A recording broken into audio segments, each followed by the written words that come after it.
अस्सलाम वालेकुम। आज हम एक बीमारी के बारे में डिस्कस करते हैं जो हमारे यहाँ बहुत ज़्यादा पाई जाती है।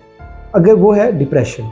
अगर डिप्रेशन की अगर हम वजह में देखा जाए कि किन लोगों में पाकिस्तान में डिप्रेशन ज़्यादा पाई जाती है, तो एक दिस माई क्लिनिकल प्रैक्टिस, तो बहुत सारे मरीज़ों में ये चीज़ नोट की है कि वो लोग जिनके husband particularly out of the country होते हैं, उन औरतों में जिनकी उम्र लगभग 20 से 22 से लेके 45 ईयर्स तक होती है और उनके हस्बैंड आउट ऑफ द मतलब के पाकिस्तान से बाहर गए होते हैं, तो उन लोगों में ये जो डिप्रेशन की रेशियो है ना, ये आम लोगों की निस्बत ज़्यादा पाई जाती है। अगर बात की जाए इस तबके को हमारी पर्टिकुलरली सपोर्ट की ज़रूरत होती है कि हमें इन लोगों को सपोर्ट करना है, क्योंकि ज़ाहिर है कि ये लोग आके अक्सर मैंने नोट किया क्लिनिकल प्रैक्टिस में आके कि ये लोग हमें बताते नहीं हैं कि डॉक्टर साहब को डिप्रेशन है। कि आके हमें वेक सिम्टम के साथ हमारे पास आते हैं या आके बताते हैं डॉक्टर साहब कुछ सर में दर्द है, किसी के कंधे में दर्द है, खिंचाव है, कोई डॉक्टर साहब नींद नहीं आती या नींद डिस्टर्ब हो गई है, किसी चीज़ में दिल नहीं लगता या किसी भी जो है मेरा कुछ काम करने को दिल नहीं करता,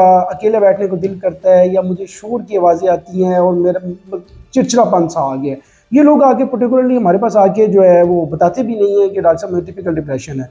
तो इन लोगों में जो है वो हमें थोड़ा-सा देखना चाहिए कि इन लोगों में डिप्रेशन जो है ना, वो आम लोगों की निस्बत ज़्यादा होती है, उन लोगों में जिनके हस्बैंड पाकिस्तान से बाहर गए होते हैं। इनमें इन लोगों का ख़ास ख़्याल रखना चाहिए। आज की वीडियो के लिए इतने, मिलते हैं नेक्स्ट वीडियो में। शुक्रिया, अस्सलाम वालेकुम।